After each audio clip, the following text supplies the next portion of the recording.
Welcome to episode 26 of the podcast. This is Cami here, and I've taken 2 weeks off, and I was thinking about what to record on the podcast today. And normally I do a little bit of prep, and today I'm in between clients. I'm dedicated to getting an episode out. So today we're going to talk about staying in your lane. We have had multiple things happen this year globally, and some specific things happen in recent weeks that have really, you can see that it's happening because we are so tapped into social media. We are so tapped into people's opinions.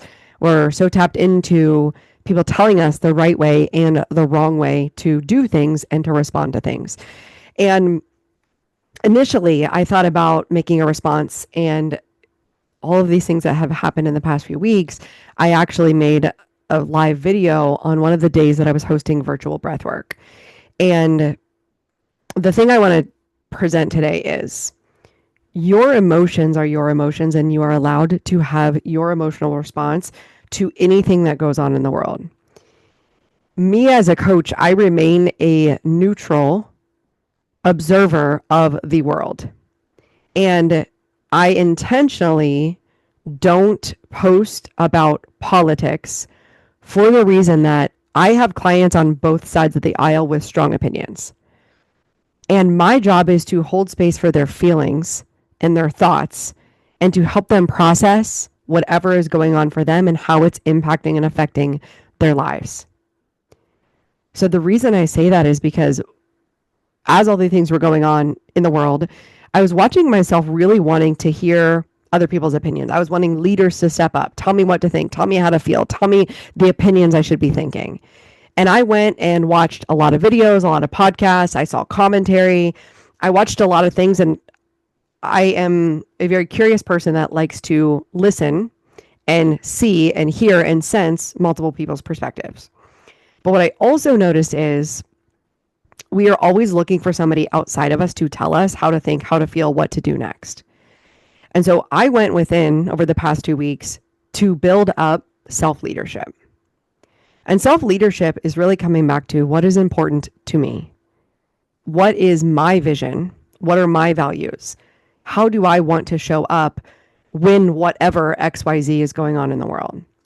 And I wanted to make this episode called Stay in Your Lane. And I thought about this. It doesn't feel very compassionate for me to say that, but I want to explain why I'm saying it. I've noticed this with myself. I've noticed it with my clients. I've noticed it in the world where things are going on globally and they're being reported to us daily and often minute by minute, right? In places like Facebook, Twitter, YouTube, wherever it is you get your information from. And I noticed that it can take a lot of our time to stay so current and so updated on the news and the current events and so-and-so's opinion and what did they say and what did they say. And the reason I said stay in your lane, because that's what I needed to do to reel myself back in. I had a retreat planned for my clients this past weekend. And so I thought about really getting involved and making a public opinion, public statement. And I said, no. What I actually ended up doing is in some Facebook groups, people were asking about what church to go to. I really need help. I need emotional support. And I started taking a stand for what I am here for. And so I want you to ask yourself that. What am I here for? And there are some people that are political activists. That is what they are here for. I have plenty of friends that have nonprofits that have started their nonprofit based on activism. And so for them, that is the right way, quote unquote, right way based on their values, their vision, their alignment to move in the world.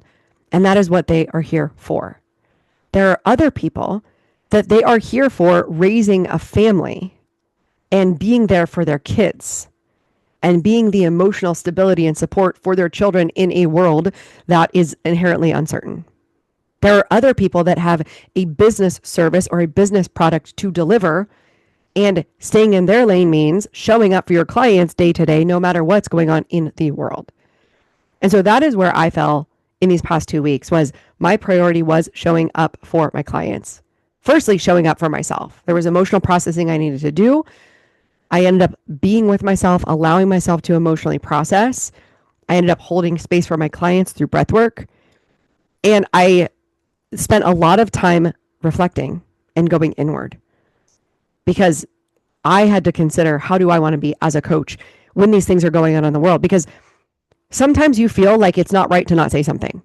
However, there are so many things going on in the world. If we spent every single day talking about our opinion on what is right and wrong and what we should do, we would actually be taking away from what we are here for. So in the past 2 weeks, I went inward. I doubled down on holding space for my clients, on teaching my program, on teaching resiliency, which is why I created the program, and being there for my clients going through their own personal things, even completely separate from world events. So I want to give you permission that you may need to hear to stay in your lane and to stay in your life and to stay in your mission and your vision and your alignment and in your values.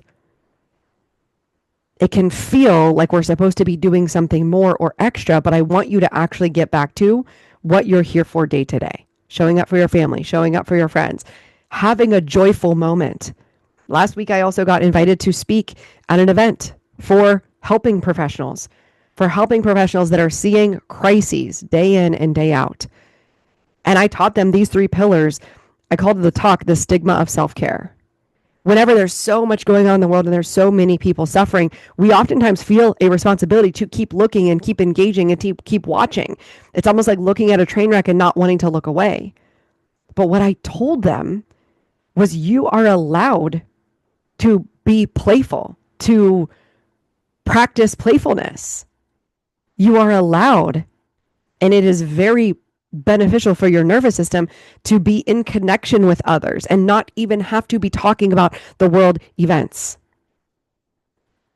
It is useful for you to be present in your life and look at a flower and watch a butterfly and look at your kids laughing and just be present in your life. So the 3 pillars I taught them were presence, purpose, and playfulness. We can feel like we're supposed to be always trying to solve something outside of us.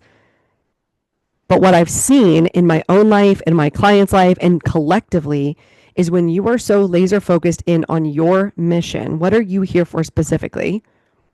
When you're tapped into your purpose, then your day to day can have a greater impact because you're impacting the local community, your family, your colleagues, your friends. And so this is what I wanted to leave all of us with, is come back within what your purpose is for your life or for your business. And if you're not sure what that is, I can definitely help you with that with one-on-one coaching. But what I see is when people are doing their own internal healing, when they are loving and accepting themselves deeply, when they're holding space for their own emotions, when they are learning emotional intelligence and emotional resilience, this is actually how the world changes. Now, again, some people are here for a external mission that's very driven on being outspoken and having strong opinions. And it's also okay if that is not your path. I want to release anybody from shame on needing to feel like you need to do a certain thing or feel a certain way, because everybody has their own lane to be in.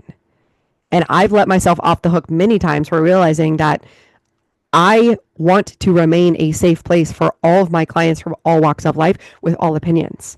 And I want to hold a space for them without judgment. I want to understand their vision, their values.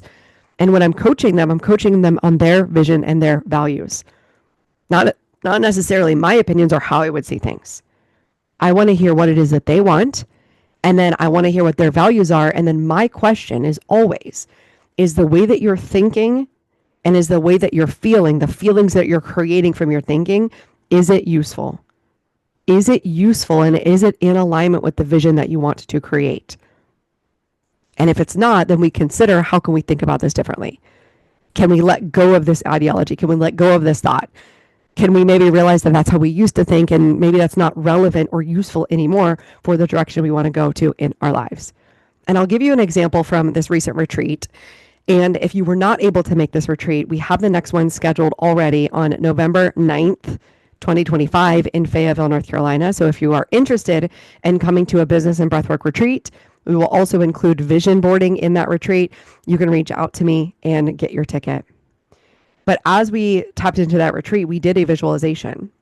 And part of what came up for me was I realized that one of the things that was in the way for me reaching my next level, right? My next level of leadership, my next level of influence, my next level of revenue, and my next level of thought leadership.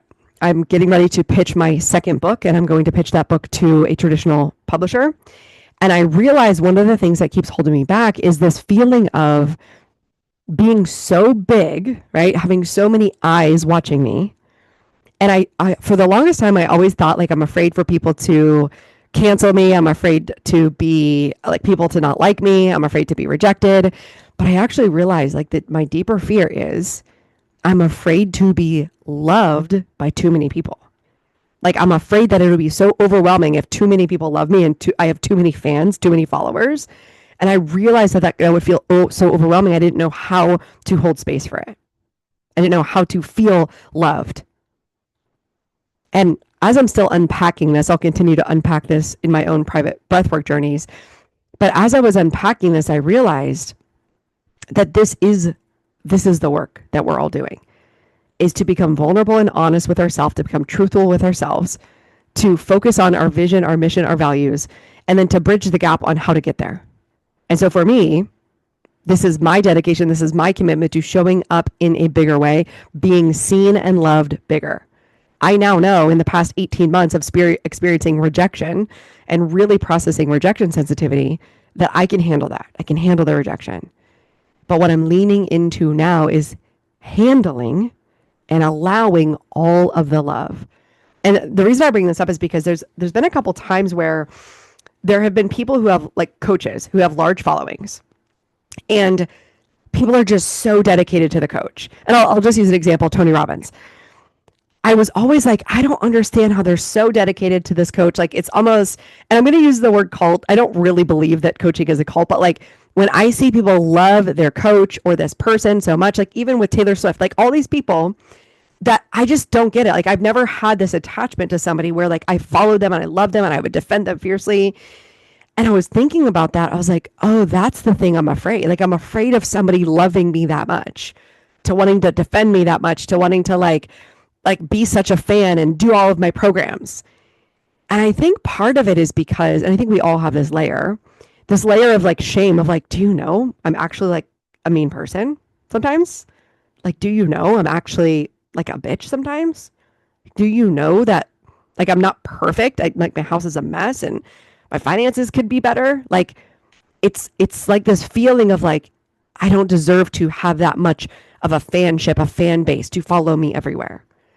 And so it's definitely uncovering this other layer of self-love and self-deserving. And listen, I've done so much self-love work and I've gotten to the place where I can love myself and I can let my husband love me, right? Like I've gotten to where I can allow an intimate partner to love me.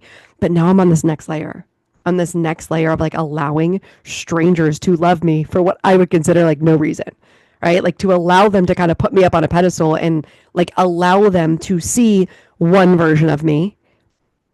And like, even though I know that's not the whole version of me, like just allowing them to love that version of me and just be a fan of it. It's so interesting. So I want to wrap this up with saying, for you to stay in your lane is for you to stay in your emotional healing space, into your intimacy with yourself, and into leaving a legacy, whether that's with your children, with your business, in your community, whatever that means. Like that is how we change the world. It is on an individual level. And what I've seen that I want to speak out, because whatever we speak is a spell. We cast it out. It is a prayer. It is a spell. It is a declaration that changes and shapes reality. What I see having come out of this in the past 2 weeks is people coming together saying, I love you no matter what. We can have differences of opinions. I can hold space for your opinion. It is okay. You can have this opinion. That is okay. You can feel hurt. That is okay.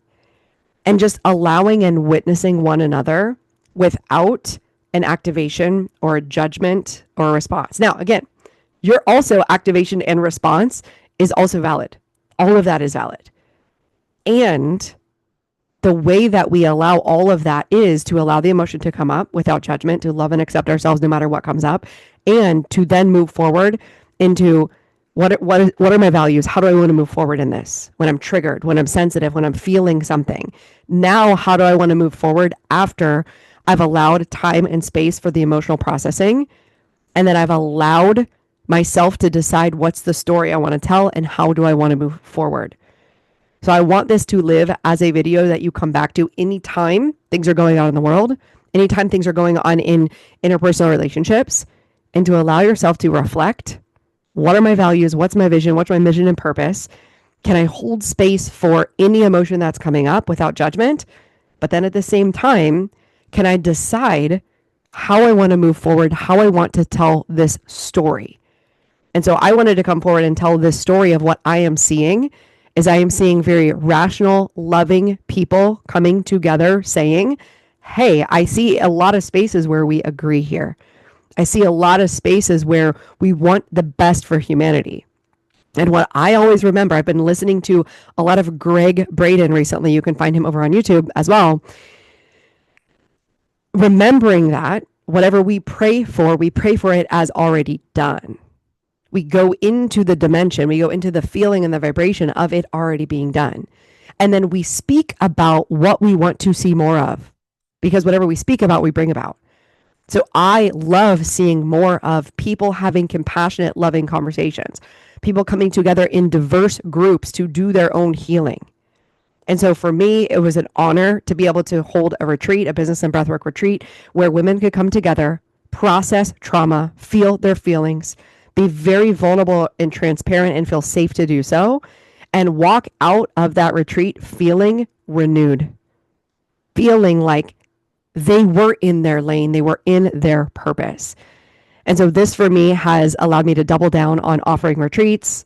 It has allowed me to really double down on holding space for my clients wherever they're landing in their emotional field, and to say, of course, it's okay for you to feel whatever you're feeling, and to allow them to have the space to process that feeling. If you've never done that before, I can help you with that.